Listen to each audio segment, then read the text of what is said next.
Bapak, Ibu, saudara-saudara yang kekasih dalam Tuhan, selamat pagi dan shalom. Kita berjumpa kembali dalam renungan Kalimbuang Boba Jemaat Lanraki Beringkanaya, edisi Rabu 7 Oktober tahun 2020. Firman Tuhan yang akan kita baca bersama-sama pada pagi hari ini yaitu terdapat di dalam Injil Yohanes pasal 11 ayatnya yang ke-47 hingga ayatnya yang ke-48. Tetapi sebelum kita membaca firman Tuhan, mari kita berdoa.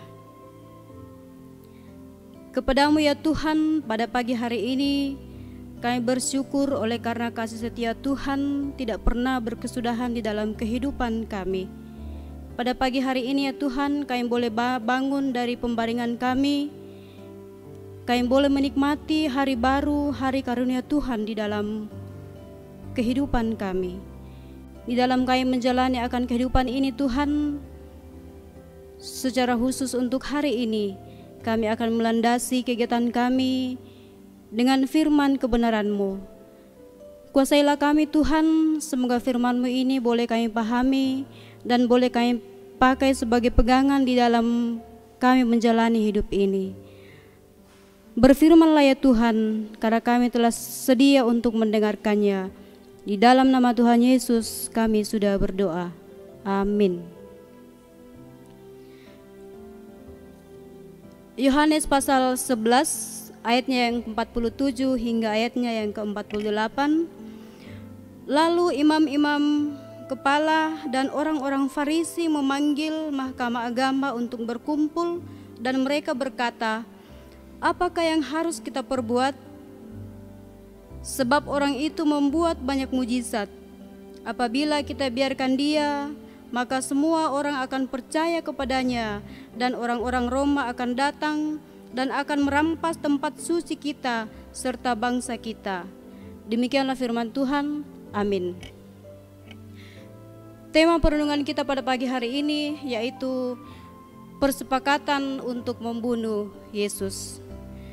Bapak, Ibu, saudara-saudara yang dikasihi Tuhan, keberhasilan seseorang ataupun keahlian seseorang ataupun sesuatu hal yang membuat seseorang menjadi tenar, menjadi terkenal, pasti banyak orang yang bangga, senang, bahkan mengidolakan orang tersebut. Tetapi tidak sedikit juga orang selalu merasa benci, merasa cemburu, tidak suka, tidak senang dengan keberhasilan atau apa yang telah diperoleh atau yang telah dilakukan seseorang yang menjadi perhatian banyak orang. Demikian juga yang dialami Tuhan Yesus. Kalau kita membaca ayat-ayat sebelumnya dari pembacaan kita, di situ diceritakan tentang Lazarus dibangkitkan, di mana pada waktu itu banyak orang yang menyaksikan apa yang telah dilakukan oleh Tuhan Yesus, yaitu membangkitkan Lazarus yang sudah 4 hari terbaring dalam liang kubur. Banyak orang yang menjadi percaya kepadanya, tetapi di balik kuasa atau mujizatnya itu, ternyata imam-imam kepala dan orang Farisi tidak suka. Seperti dalam pembacaan kita tadi dikatakan bahwa apakah yang harus kita perbuat? Sebab orang itu banyak membuat mujizat. Apabila kita biarkan dia, maka semua orang akan percaya kepadanya, dan orang-orang Roma akan datang dan merampas tempat suci kita serta bangsa kita. Nah, inilah yang membuktikan bahwa imam kepala dan orang-orang Farisi tidak suka atau tidak senang dengan mujizat yang dilakukan oleh Tuhan Yesus, sehingga mereka merasa takut semua orang akan percaya kepadanya dan takut kehilangan tempat suci dan bangsanya. Maka mulai pada saat itulah mereka sepakat untuk membunuh Yesus. Bapak, Ibu, saudara-saudara yang kekasih dalam Tuhan,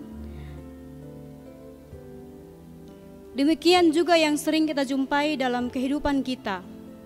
Ketika seseorang memperoleh keberhasilan, memperoleh kesuksesan, ataupun melakukan suatu hal yang baik dan menakjubkan, yang menarik perhatian banyak orang, maka pastinya orang tersebut akan dikagumi, disenangi, dibanggakan, bahkan diidolakan oleh banyak orang.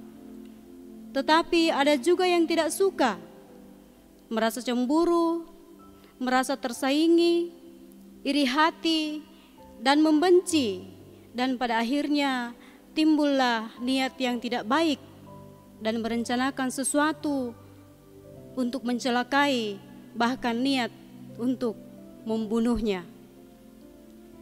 Bapak, Ibu, saudara-saudara yang kekasih dalam Tuhan, bagaimana dengan kita sebagai anak-anak Tuhan?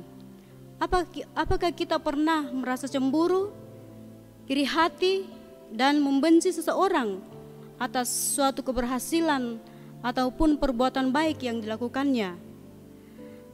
Melalui renungan kita pada saat ini, kita diingatkan oleh firman Tuhan untuk tidak iri hati, tidak cemburu, tidak membenci kepada orang yang memperoleh keberhasilan, kesuksesan, tetapi seharusnya kita turut senang, turut bangga dan bersuka cita bersama-sama, karena kita tahu bahwa hidup ini adalah milik Tuhan.